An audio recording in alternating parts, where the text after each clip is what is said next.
Marker. And the Wolfman is everywhere. Well, I gotta give him this note. Perfect love and perfect trust. Can I wait on your Wolfman? Excuse me, darling. Tell me, exactly what is it that you do? Let me put my arms around your head. Gee, it's hot. Let's go to bed. Don't forget to turn on the light. Don't laugh, babe, it'll be alright. Pour me out another phone. I'll ring and see if your friends are home. Perhaps the strange ones in the dome can lend us a book we can read up alone and try to get it on like once before. When Jagger stared in people's eyes and scored.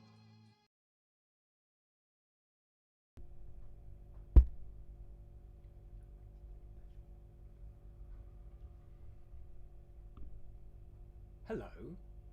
It's the Full Moon Online Drive-In.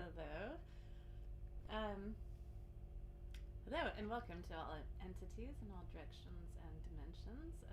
This is the Full Moon Online Drive-In, and let's fill up our cup tonight under this full moon and celebrate some movies. I'm Megan Aileen Williams, And I am Andrew O'Neill. Tonight we're doing Nuts in May, which is another one of my top 10 favourite films. I reckon. Yeah. Mm-hmm. Number 105 in your top 20.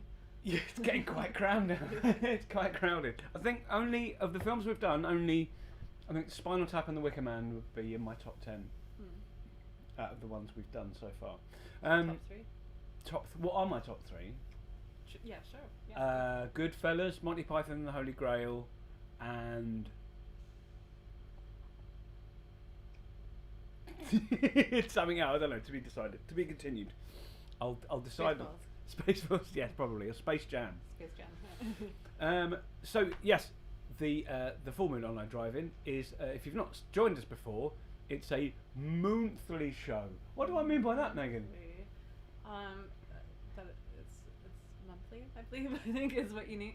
It's not quite monthly though, is it? It's monthly. Yeah, so it's every full moon. We get together. So we bring a hint of the occult to cult film experience. So every full moon we get together, queue up the film that we chose this month. It is Nuts in May. And we bullshit about it for a bit, and then we all watch it together. So you have to get the film yourself. If you look on the chat, the live chat, I have linked to the Amazon watch party. If you join that, you'll be watching in sync with us, and then we chat on the chat about the film, facts and trivia and opinions, and we want you to tell us what you think. So we want you to get involved in the live chat. Yeah, we're only chatting on the YouTube channel that you should be on in order to be seeing this right now. Yes. There's an Amazon Watch Party chat, which we will ignore. There's other ways to watch the film. DVD, potentially. VHS is another Betamax. one you could use. Betamax. You could. YouTube also has it. You could do a film screening of it. Sorry, say that again. I talked over you. YouTube has it for free. Free. It's like £1.50 on Amazon. I like that, £1.50. Feel the weight. Yeah. My hair won't behave itself. This is the bit I used to have shaved, and now it's going. Oh, can I join your hairstyle, please? So forgive me if I do a bit of vanity during the show. So yes, we do a ritual because it's a full moon and it's a super moon again. It was a super moon last month, and it's a super moon again this month. Slightly closer this month. And there was an eclipse in America, but that's been and gone, and you can't see it from here. And because we can't see the moon out of this window, we have our own moon. It sometimes, in fact, it looks like it's lit up, but it's not. It's look at that.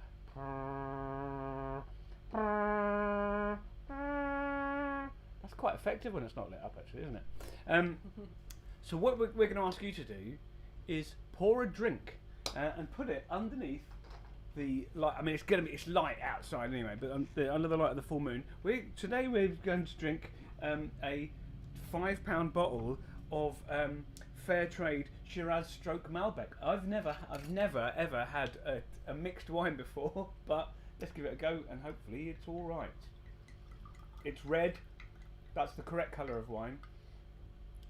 So, think about something you want to happen, something you want to achieve, something you want to bring about, and the moon will charge up your libation, and then just before we watch the film, we do a little ritual, we'll drink it and imbibe the moon's power and the power of some booze. Or if you don't drink, the squash is acceptable. Just water's fine. So we're going to put these under the moon up here in front of John Lennon. Can you reach? No. So from the silvery reflective canvas of the moon to the silver screen, except this isn't a silver screen film, it's a TV movie. Nuts in May was broadcast on the 13th of January 1976 as part of Play for Today. Yeah, it was a television film devised and directed by Mike Leigh, filmed in March of 1975 and originally broadcast on the BBC. It was season 6, episode 12, I believe, of the Play for Today series. So yeah, it's a highly regarded and very quotable play thing. It's about one middle class couple, two people, one couple, Keith and Candace Murray, who go camping in Dorset to try to have some peace and quiet. To get away from the hustle and bustle of living in an urban conurbation. When Megan says it's very quotable, I have seen this film at least 20 times. So I'm going to basically quote all of it between now and when we start watching it, okay? So come along. Yes. Well, and it's also not to be confused with the 1917 Stan Laurel film of the same name. It was his first film, and it. Whose first film? Stan Laurel. Oh, right. Pre Hardy and Laurel, okay. Laurel and Hardy. What survives of the film was spliced into the film Mixed Nuts. Is that a Laurel and Hardy film? No, that's still Stan Laurel. Oh, right, okay. Yeah. But yeah, so that's enough for naming nuts. And if you don't get that Best in Show reference, then watch Best in Show. Yes, we've given you the links for the watch party if you want to use that. If there's another format that you don't have ready, we're going to have an intermission right before, so you can cue it all up then. We have a countdown so that you can cue it up with us. Yeah. So now we'll just get into it. I'd like to teach Andrew the song Nuts in May. The one of the central premises of Nuts in May is that Keith Pratt, Mr. Pratt, Keith Pratt, is a very domineering character, and Candace Marie, his wife, Candace Marie Pratt. That's my wife, Mrs. Pratt. Is there's something quite infantile about her. She's very submissive. During the course of the film, though, she starts to rebel, but we'll get into that in a bit. And there's an incredible, beautiful, excruciating scene in which they sing with their newfound, let's say, acquaintance, Lay. So Megan's going to do a Keith now. Yeah, and you can all join along with us if you like. Team singing via YouTube. So the song, the children's song, it was part of a schoolyard game that consisted of two teams of children. Okay. Kind of like Red Rover. Right. And the first team would sing first line. My line. First line goes, "Here we come gathering nuts in May." Here we come gathering nuts in May. Nuts in May, nuts in May. Here we come gathering nuts in May, nuts in May, nuts in May. Very good. Second line. My line. Here we come gathering nuts in May on a cold and frosty morning. Sing it with me. Here we go gathering nuts in May, nuts in May, nuts in May. Here we come gathering nuts in May all day long. Very good. Cold Here- and frosty morning. That here was we go. the next time. My line? Now you see I got my line wrong there.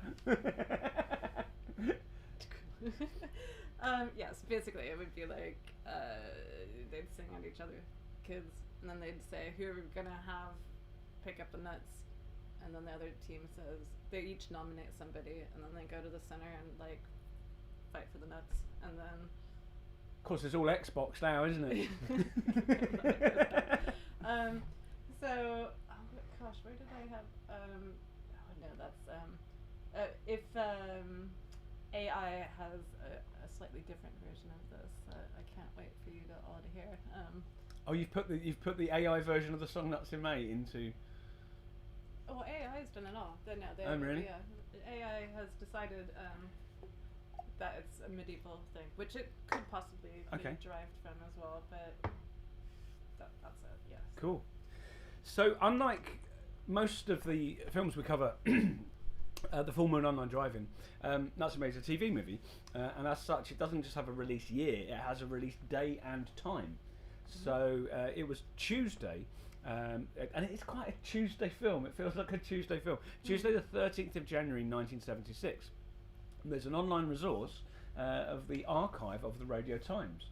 So on the day that you were watching Nuts in May at 25 past 9, on BBC One, at 1:25, there was Bod. Are you familiar with Bod?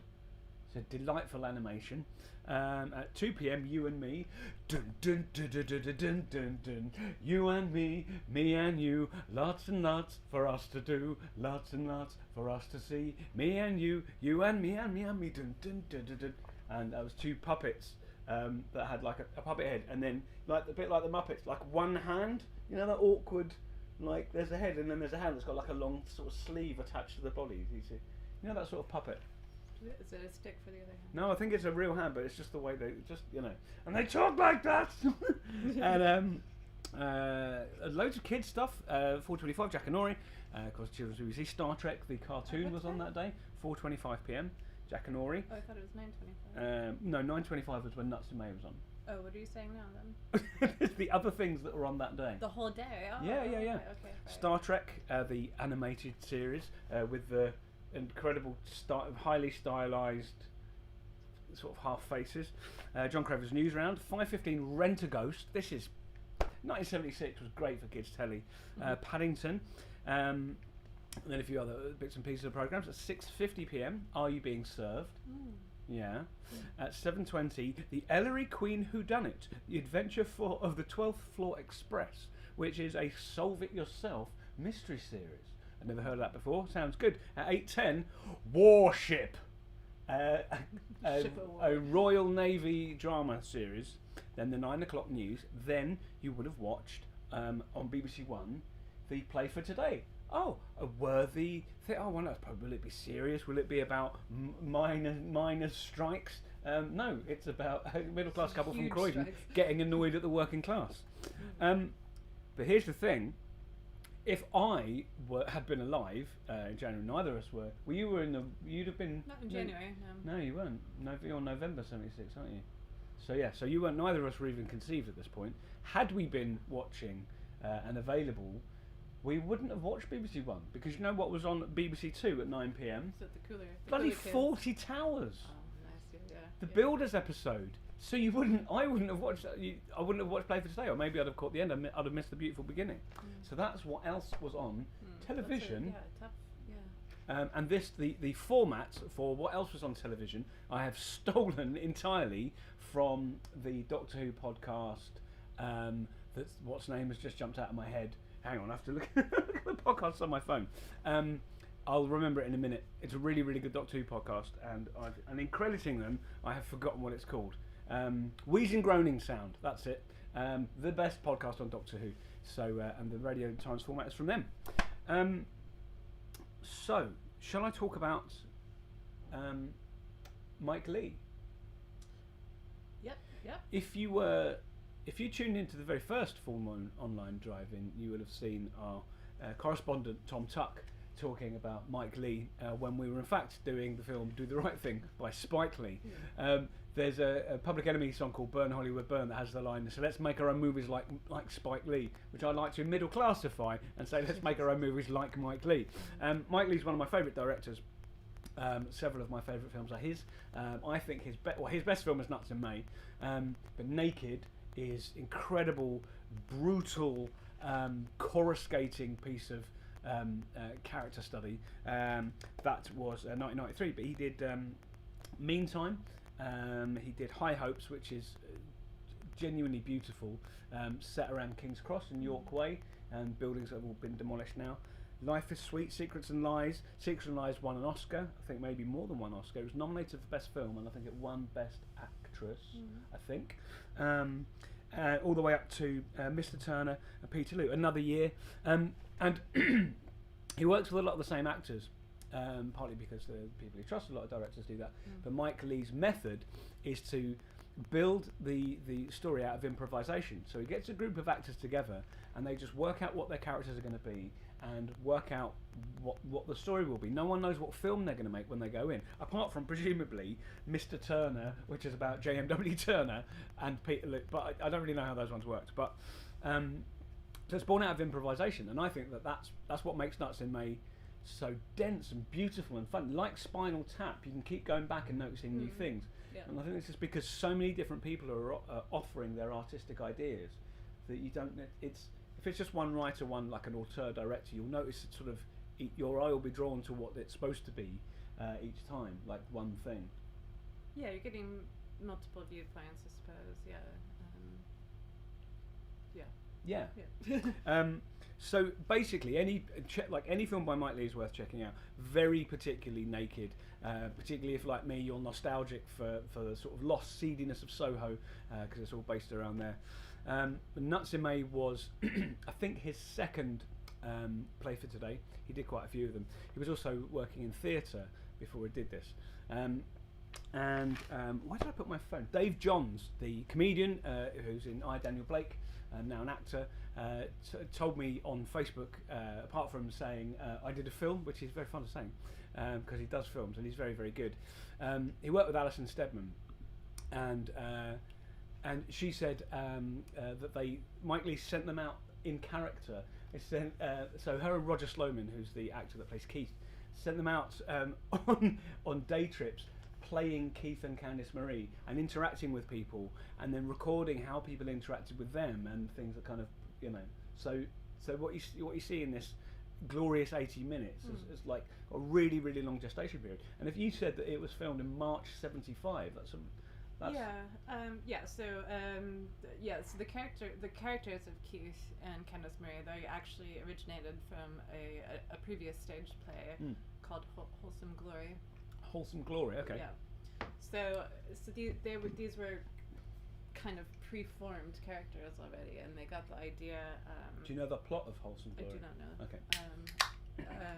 But they got the idea that these two characters, wouldn't it be interesting to put them in this totally different environment? So right, okay. So I don't know the plot of that, but it was a different environment than Dorset. Yeah.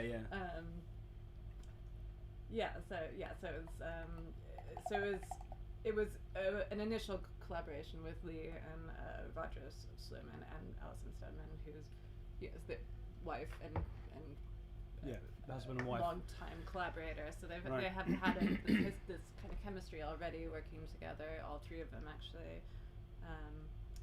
That makes sense, because essentially the plot of the film is that Keith and Candice Marie turn up to this beautiful campsite in Dorset for a 2-week holiday, and they're having a lovely time, and he's being very bossy and she's being very submissive, and they go for long walks, and he says, "Come along," and she said, "Keith, I hope our walk won't be as long tomorrow, Keith." And slowly but surely she begins to rebel. So there's a wonderful bit where she says, "Keith, you know how you told me I need to chew everything 32 times? Well, is it? I think it's okay. So this is a sweepstake now. Is it 32 or 72? Well, when it comes up, we'll decide. Well, you're eating nuts, which obviously you need quite a lot of chewing. But I was the other day I was eating raw mushroom, and only got to 16. It slipped down quite easily. So it doesn't always have to be 72 times, does it? And she just starts to slightly push back, and then other people turn up to the campsite. There's Ray, who's played by Anthony O'Donnell, who you may know from other things. For example, Anthony O'Donnell is actually this is your so that's Ray on the left there with Candice Marie. That's Keith and Candice Marie. I've actually got a sticker of this on the back of my laptop right now. But Ray is Anthony O'Donnell. He's in a lot of different things. He's a really busy actor, character actor, and quite often augmenting and adding to stuff in the background. You're talking, and it's still the picture? Yeah, I know. Okay. He's in Santa Claus the movie, for example, as one of the elves alongside Dudley Moore. He is in The Crown, playing the mayor of Merthyr Tydfil. He doesn't have a speaking part, but I like the fact that they cast a Welshman. But he's also in, and here's your Doctor Who connection, he's in the bloody Sarah Jane Adventures, playing the last of the Sontarans. Now, I haven't watched the Sarah Jane Adventures because I am a grown-up, but he's little, and you know who else plays a Sontaran, don't you? It's Mike from The Young Ones. Mike from The Young Ones plays the main Sontaran in... Because they need their heads to go down to here or something, right? Or... No, they just need to be little. Oh, okay. I mean, I know, I see what you mean, but no, they just need to be little. And Mike off of The Young Ones is very little. And you know who else is in The Young Ones, don't you? Roger Sloman. When's that? I don't know, because I've only seen The Young Ones twice through each one. And he's in... Roger Sloman is in... he's in Bottom. He plays the landlord. He plays... he's also in Blackadder. And he's in just tons of... He's in a Kick Up the 80s, which is... Marker. Kick Up the 80s, which is a sketch show that has Robbie Coltrane and Tracy Ullman and Roger Sloman and Rick Mail doing Kevin Turvey. And Roger Sloman's in tons and tons of stuff. He's in Grange Hill.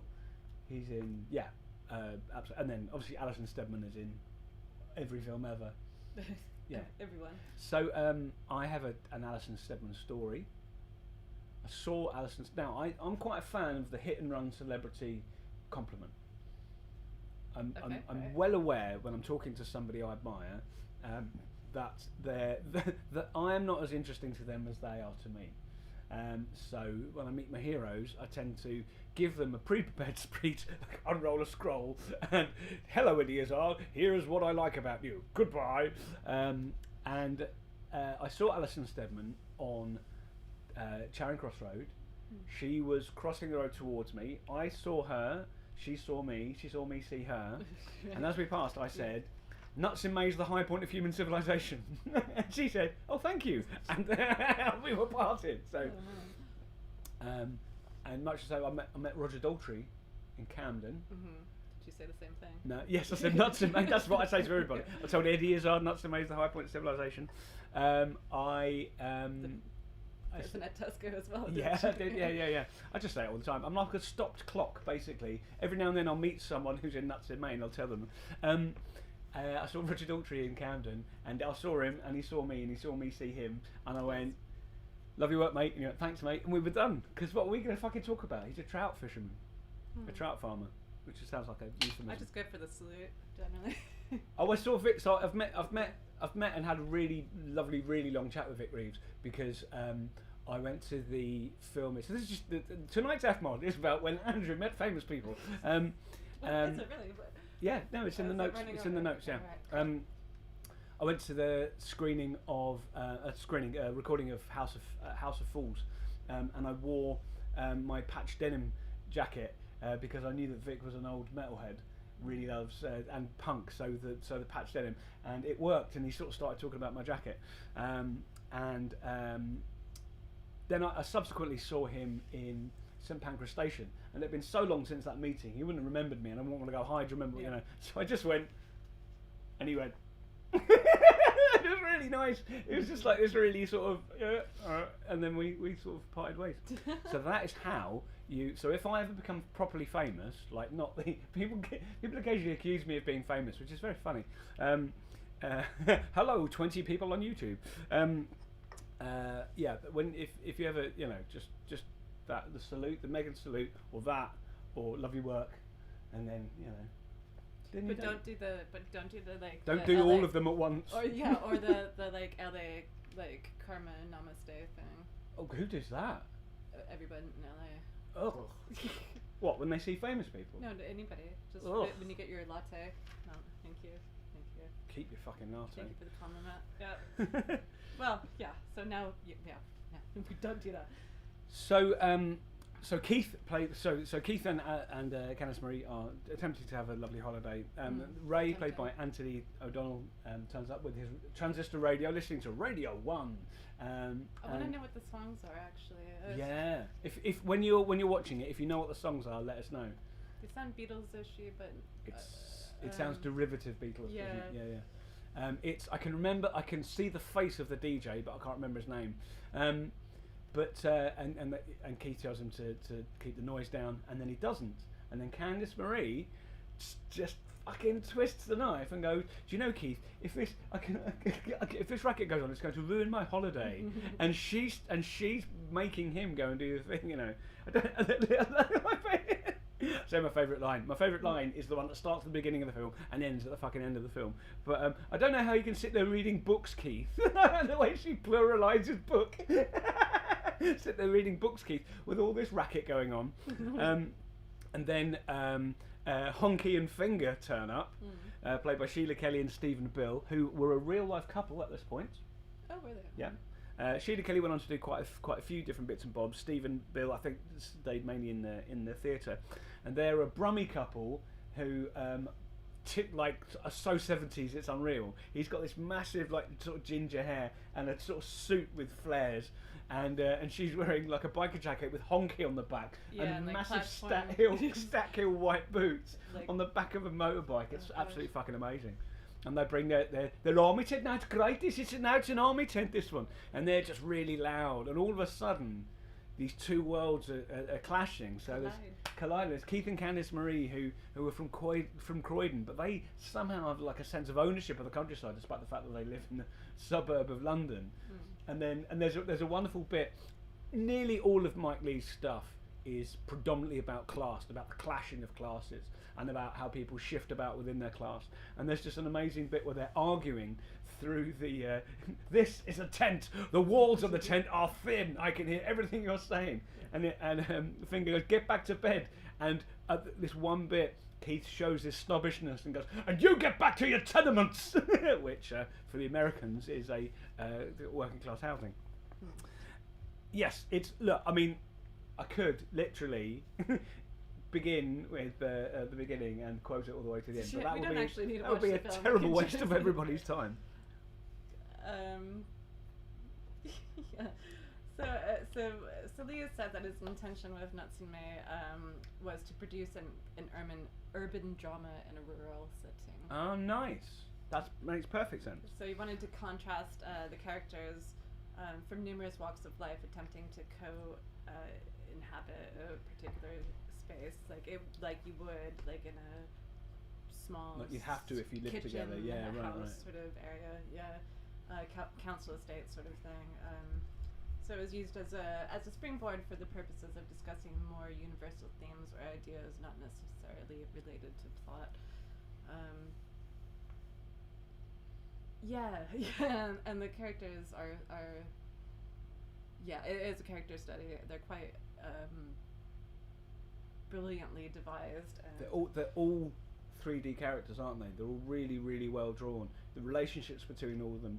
The point at which Ray is studying to be a PE teacher basically, but he has to do geology, and just these tiny little aspects. There's a really beautiful bit where Ray and Honky and Finger are in the tent, and they're talking about what they do, and Finger says, I'm a plasterer, and Ray goes, oh, good money in that, yeah, no, but no one's doing any building at the moment.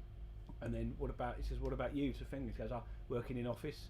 And Finger goes to Honky, and Finger goes, sits on her arse all day, and she just goes, I don't.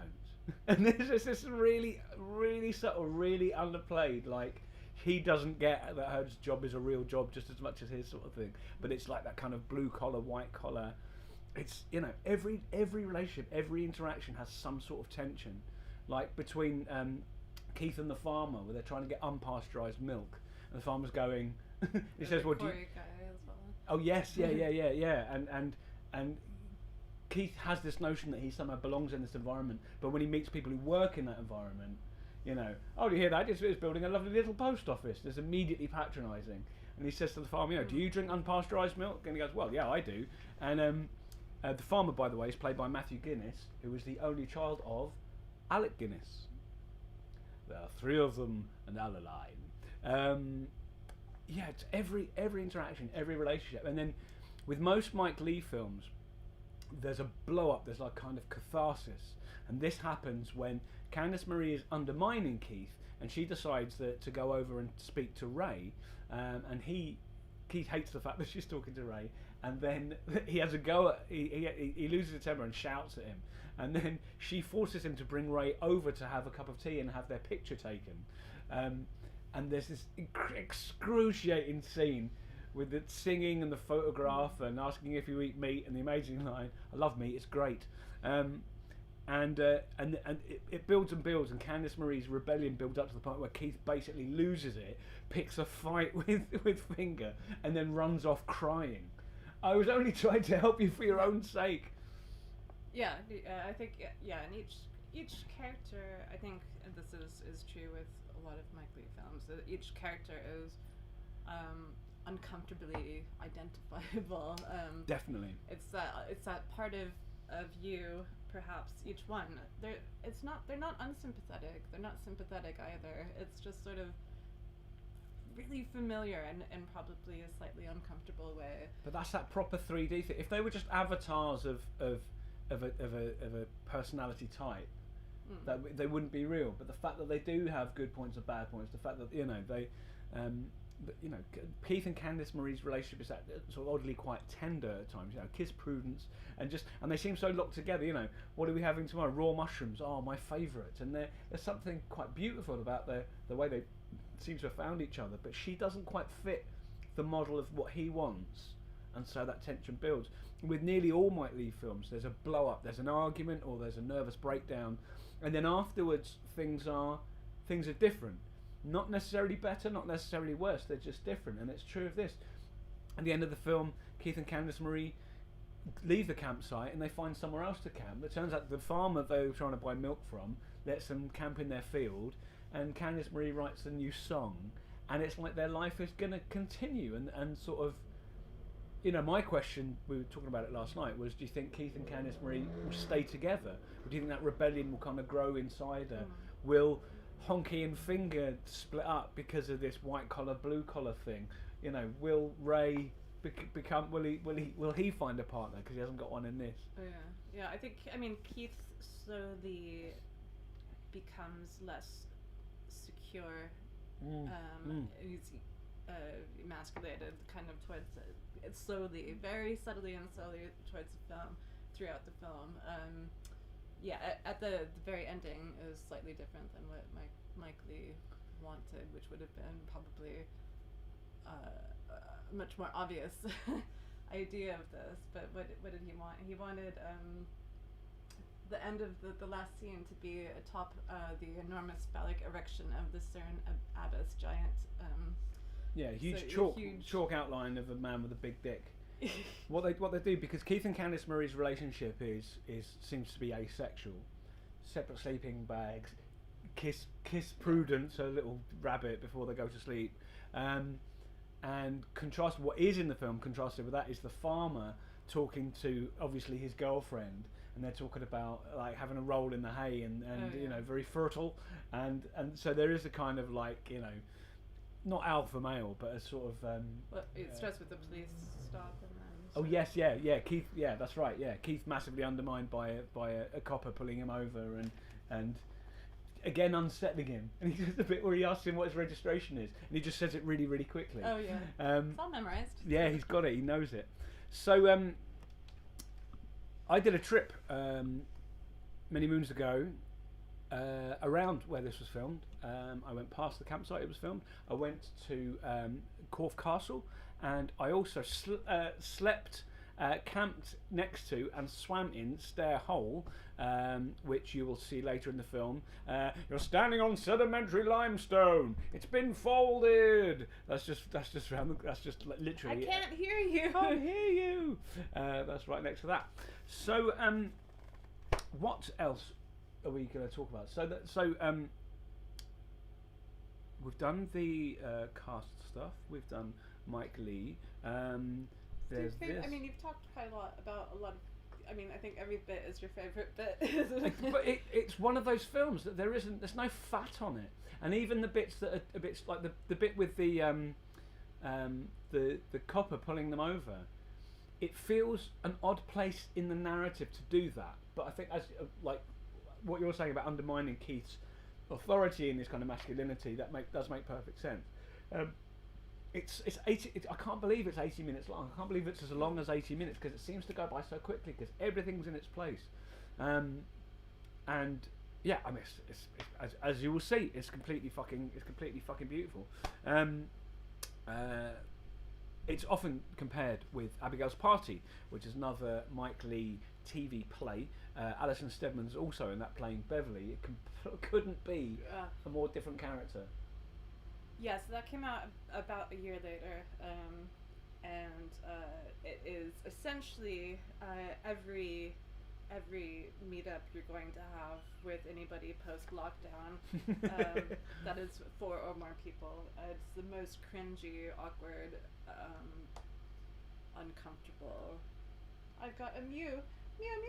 Sorry. We have a new addition. So if those of you that watched The Rosemary's Baby, we introduced you to a cat called Fellini. Fellini sadly died. Failure to thrive is what they call it. She was I mean incredibly tiny. But after a long wait, Megan has another kitten. This is her sister. From a same mister, different litter, same mister. I don't know. Yeah, this is her sister. This is Salome, or Salami if you like. She's bigger already. Yeah. So we're, And she makes lots of noises, so she just interrupted with that. So Abby, you were talking about Abigail's Party. Yeah, it's the same thing about the characters being awkward, uncomfortable, slightly too familiar. Yeah. But it's neighbors meeting up basically and having a. It's not really a party, is it? It's like a hostage situation, isn't it? Yeah. But it's because Alison Steadman, who plays the submissive character Candice Marie in Nuts in May, is the monster in Abigail's Party.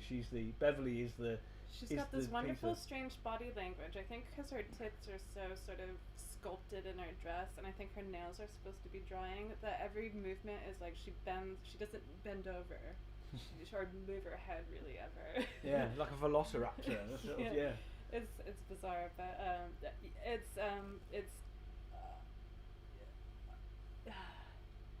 it's worth watching, definitely. It's incredible. It's absolutely incredible. But be prepared to take some beta blockers after that. But Mike Lee was really unhappy with it, with the filming of it. And this is an interesting thing where, as a do apologise for the kitten intrusion. I saw Kitten Intrusion at the Bull and Gate in 1996. Mike Lee hated the how Abigail's Party was crafted because it was made very quickly. It was lit very badly. It looks really. In fact, I would argue that it looks like Vengeance on Varos, the Doctor Who story. It looks artificial in a way that suits it. It's got that brittle 70s video kind of think about glam rock on Top of the Pops. Yeah. That artificiality, I actually think quite sort of suits it. But it's also it's also got that kind of sitcom sort of one room, one sort of multi-cam, yeah, absolutely multi-camera sitcom, yeah, it does, sort of thing going on. Yeah, which as a play would as well. They stuck some. It's a classic BBC studio multi-camera format. The same way Doctor Who was shot. The same way, Are You Being Served would have been shot. But Mike Leigh, being a filmmaker, didn't want, wasn't happy with it at all. Which reminds me a bit of the falling out that the Pythons had when they were making Life of Brian. Terry Gilliam was supposed to be co-directing it. He co-directed Monty Python and the Holy Grail, and had an argument with John Cleese. The scene where John Cleese plays the Roman soldier, Brian's doing the graffiti, and he goes, they are Romans, we go to the house, and he's correcting his Latin. That was shot day for night, and Gilliam set up the shot, and it looked really good. And then John Cleese said, so he set up the shot the other way round, so that on the screen, Graham Chapman would have been on your left next to the wall, and Cleese would have been on your right. And Cleese said, I rehearsed it the other way round. So, and he insisted they did it the other way around. And Gilliam said, yeah, but I've set the shot up, and we're filming day for night. It's not going to look good. And Cleese said, will it be any less funny? And at this point, because no one really in Python, there wasn't a hierarchy of director, and particularly with John Cleese, there wasn't a hierarchy. You just go, yeah, well, you're the director. Like you were saying, as a dancer. Oh yeah, that's something. That's like really basic. You're gonna learn something facing one way, and then obviously you have to adapt to on the night it's the other way around. The stage yeah. is facing. Yeah. That's like something a 4-year-old should be able to figure out. But I mean. But then after that, Gilliam went on to be the filmmaker that he was. Partly, and you can see the fulcrum of him going, I'm going to fucking well make films that look amazing. Yeah. And then he made Brazil and Time Bandits and all the other amazing stuff. So Mike Leigh went on to do that. And again, if you watch Naked or if you watch Mr. Turner, I haven't seen Peterloo yet. I've got it on Blu-ray and I haven't got around to watching it. But yeah, all of his other films just look. Do the right thing. Do the right thing, of course. Yeah, absolutely.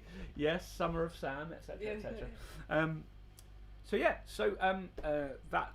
That's Nuts in May, pretty much. I just want to think of any other. I'm not going to talk about any other best bits. We'll do that during the show. I'd like to say during the intermission, was there enough time? Possibly. If you're not familiar with Slade doing washing up. So Slade in Residence.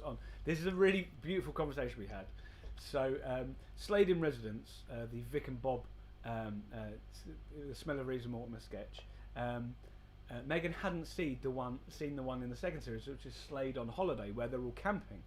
Now Vic and Bob love Nuts in May. I first saw Nuts in May when Vic and Bob did a takeover of BBC Two, and they played a load of their favourite things, culminating in Nuts in May, which I taped off the telly. And completely, I would take the whole thing and fell in love with. And last night Megan was going, it really reminds me of that Vic and Bob Slade thing. And I'm like, yeah, no, they did one where they were camping. It's weird that you can't stream Smell of Reese Mortimer for some reason. Well, Andrew claims that it has been made and that it exists, and I believe it. But thank you. Oh my gosh. So when you see what's Finger and Honky. Honky? Yeah, Honky. Honky. Honky. As in African American slang for white people. Yeah. So when you see them Honky. trying to set up their tent, it is comical in a really beautiful way, but. It's an army tent. This is. There's a really good bit where she goes, I think you got it the wrong way around. And he does one of them. He goes, you may be right. It's really good.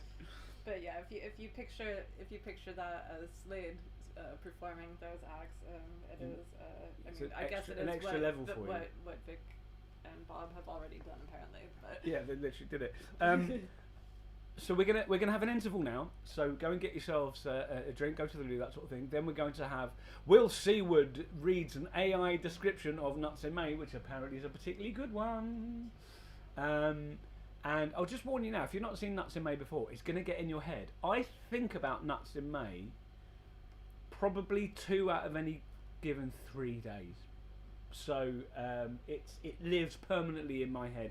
I camp a lot, and so so if I'm cooking on a bonfire, I suppose cowboy breakfast that is. You're not making a fire, are you? Why not? What laws am I breaking? You're breaking the laws of the campsite and the laws of the country code. Now be told. I am going to quote. I might just sing along. So yeah, I might film, film myself singing along to the thing. We're going to have a quick intro, and then we are going to come back with Will Seward does AI, and then the ritual. So charge your glasses underneath the light of the full moon, and then we're going to watch along the film. So get your copy of Nuts in May ready, whether it's the YouTube version or if you want to watch along on Amazon. Yeah, the link is, I believe, one of the first comments in this YouTube thread. Yeah, it is. I'll put it in again now. Yeah. So yeah, it's at the bottom of the chat, and just let us know what you think. Let us know what you think of a full moon online driving, and or if you're enjoying yourselves and that sort of thing. We're going to have an interval, and we will see you in a short few minutes. About so 5 minutes or so. we.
Oh, hello! Welcome to this bit. Look, I'm not at home because I'm an idiot and I forgot that today is today. But it is today. Did I mention that I'm an idiot? Because I am one. Anyway.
Right. Hello, we're back.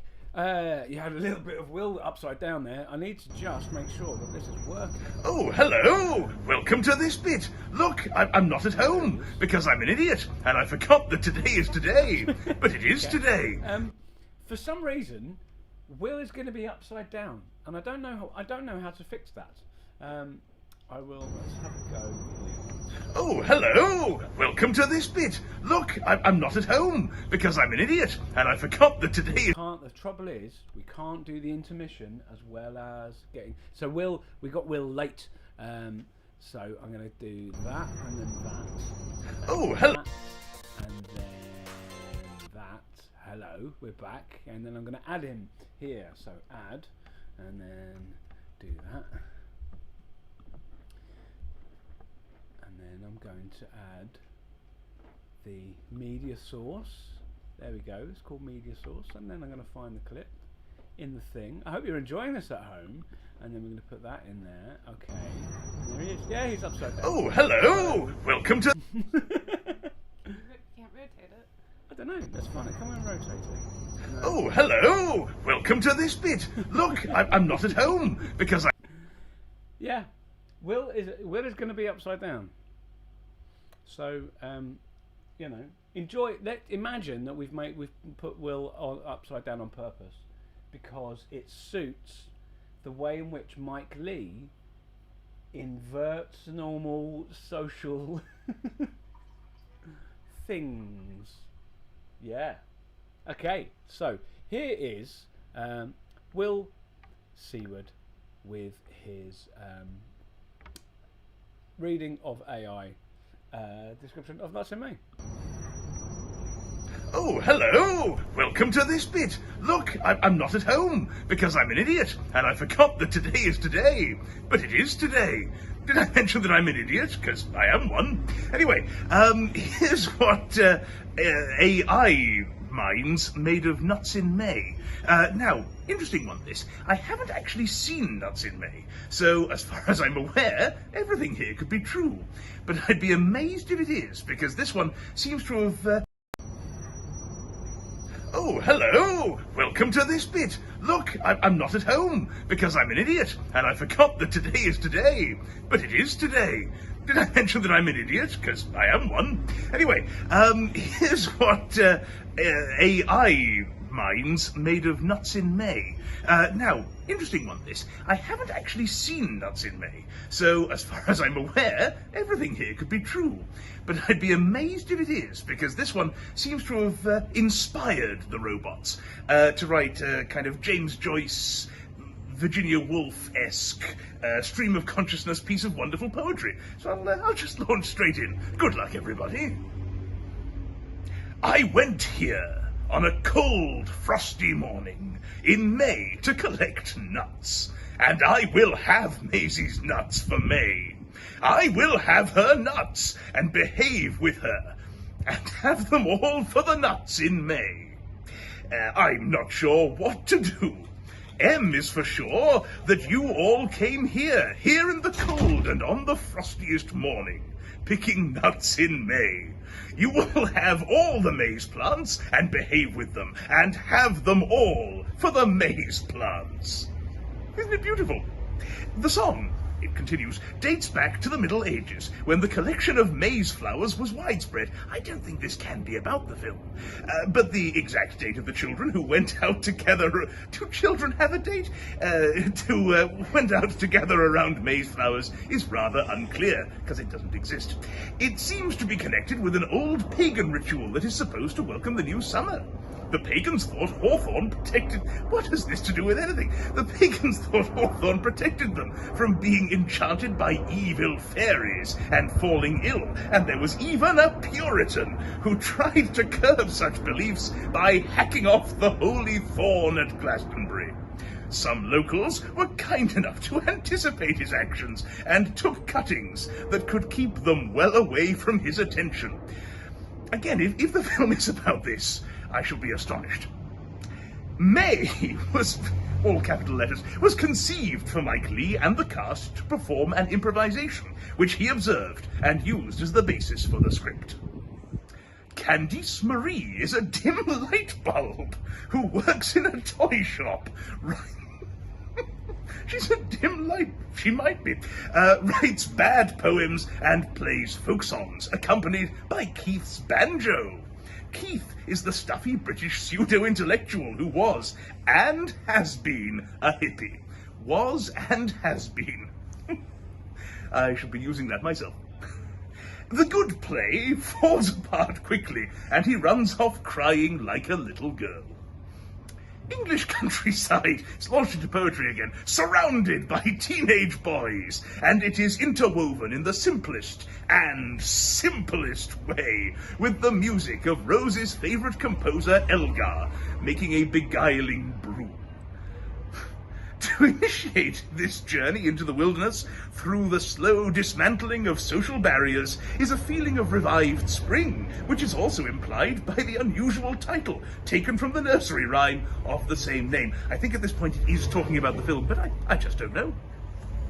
After buying untreated milk, the couple, probably including the dim light bulb, makes their way to the zoo, where they meet some poor prisoners. While she talks to them about the evils of the flesh, he pulls out her banjo and acoustic guitar and plays a terrible folk song she wrote during her visits to the zoo. After several confrontations and a minor breakdown, Keith and Candice Marie are forced to leave the compound and spend the rest of their holiday with a policeman who humiliates Keith, the arbiter of the sacred rules and regulations. When Keith returns sometime later, he decides they should leave a campsite and get a refund from Miss Beale, the owner of the site, but decides against it. The highlight is the confrontation and the lecture by Keith, Candice, and Marie. And finally, they have to light a fire to cook some sausages. It is imbued with the feeling of taking part in a kind of Michael Myers exercise, sponsored by the National Health Service and the Department of Health and Human Services, DHS, and has its own initials, in London. When I received a BFI grant in 2010, I announced that I was over my head at the time and was trying to protect this precious place. Well, good luck with it, everybody, and see you next time. Will Seward and the robots. He was upside down on purpose, and we kept restarting him because of on purpose. So that is just a thing that you have to accept now. So we hope you've enjoyed this form online driving. We will now do our ritual. So please, Megan, here is your lunar charged libation, and here's my lunar charged libation, LCL. Yeah, limited. Yes. By the power of Caduceus and the crow's soundless flight, we charge our libation by the moon's silver light. Revel in our passion for the earthly silver screen. Fire imagination and hail sweet Selene. This goes out to our sponsor Steve Moore and to all of you at home. May your dreams be completed at the end of the day. That's a new phrase I just made up and I like it. Do you like it? I like it, yeah. May your dreams be completed by the end of the day. And to the moon. To the moon. Cheers, love. Cheers. That's strong drink in that place, wasn't it? Now it's good. Tastes like £5 worth. Yeah, that is a £5 wine, isn't it? Yep. Alright, so countdown? Yeah. It's time for the countdown. So if you've got your own copy of Natsume, sync it with the countdown. If you're watching on the Amazon Watch Party, we will start it for you, and we'll all watch along together. Please do comment. Let us know what bits you like, what bits you don't like. There are going to be no bits you don't like. Tell us any facts that you have about any of the actors, or tell us if you've been to Corfe Castle. Can you imagine it was all when there'd be all the kings and queens in their finery drinking from golden goblets? I don't know. Is the watch party working? We've got some gremlins in the machine. We do have gremlins. Are you signed in? Oh, maybe not. No, you need to sign in. Well, that's all right. It's definitely been a Gremlins EF mod today, which is punishment for us being ready far in advance. We were ready ages ago. Yeah. It was the least panicky one we've done so far. Oh, So Amazon is now doing two-step verification. well, I am because Another thing that came up last night when we were pre-discussing Nuts in May is the link between Keith and Candice Marie and hipsters and millennials. There's a whole conversation about vegetarianism with Ray, and it being 76. These were the being vegetarian in 76 was like being vegan back in the 80s, back in the late 70s. I'm not sure if you meant this right. Keep going. Okay, and it's but there's an interesting. There's also a parallel with The Good Life. Around the same time, the mid 70s, you've got the Goods in Surbiton doing their Back to the Land stuff. You've got Keith and Candice Marie also in suburban South London in Croydon doing their Back to the Land. I imagine Keith probably grew his own veg. Probably the raw mushrooms that they eat is from him.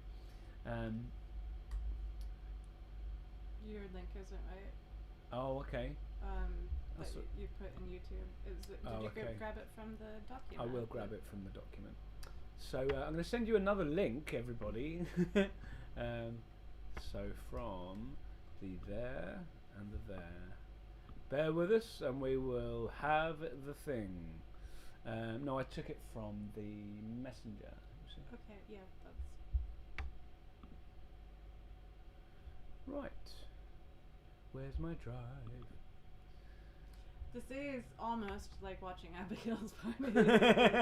This is. Oh, here it is. Okay. Oh, that's huge. Okay. I'm queued up. We're gonna do a countdown. No, we're gonna give you the actual link, right? Yeah. Um, So here's the real link. Coming up now.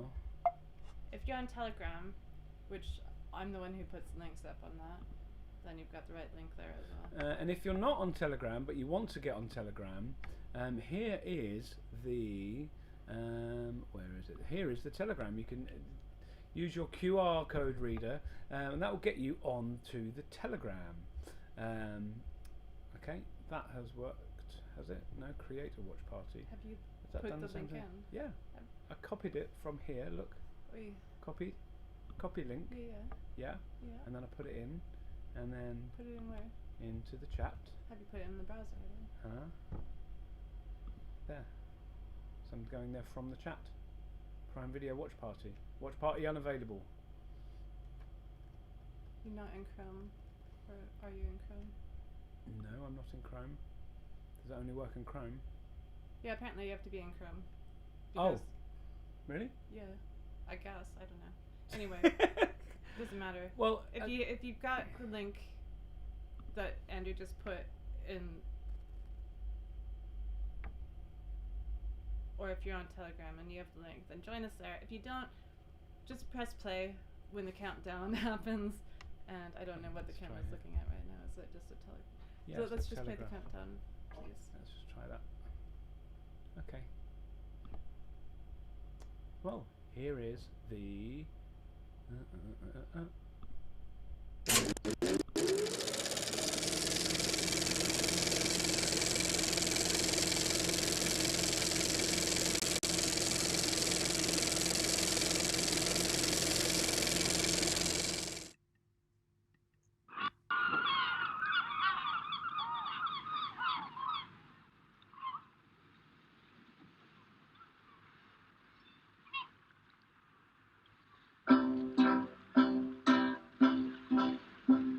I want to get away, she said, I want to get away. I'll take you on a trip, he said, we'll have a holiday. We'll be with Mother Nature.